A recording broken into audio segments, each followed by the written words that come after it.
तो ये कहानी आपके लिए है। ये कहानी है एथन की, जिसने अपना असली उद्देश्य वहां पाया जहां उसने कभी सोचा भी नहीं था। यह समझना कि दूसरों की मदद करना हमें उद्देश्य देता है। एथन की जिंदगी व्यवस्थित थी, एक अच्छी नौकरी, अच्छे दोस्त और शौक जो उसे व्यस्त रखते थे। लेकिन फिर भी उसके मन में हमेशा यह सवाल बना रहता, मैं सच में इस दुनिया में करने के लिए आया हूं। एक शाम घर जाते समय उसने देखा कि एक बुजुर्ग आदमी अपने भारी सामान के साथ संघर्ष कर रहा था। बिना सोचे समझे एथन के अंदर कुछ बदल गया।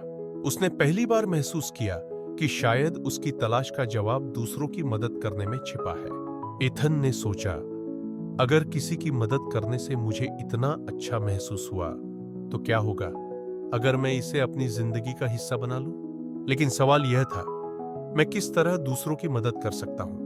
एथन ने कार्यवाही करना शुरू किया। उसने एक मेंटर के रूप में साइन अप किया और जल्द ही उसकी मुलाकात जेक नाम के 16 वर्षीय लड़के से हुई, जो आत्मविश्वास की कमी और अपने करियर को लेकर उलझन में था। शुरुआत में एथन को लगा कि वह कोई बड़ा बदलाव नहीं ला रहा है, लेकिन समय के साथ जैसे जैसे वह जेक को ध्यान से सुनता, उसे गाइड करता और उसे उसके लक्ष्यों के लिए प्रेरित करता, जेक अब ज्यादा आत्मविश्वास से भरा था। चौथा कदम, वह पहले से ज्यादा ऊर्जा और संतोष महसूस करता।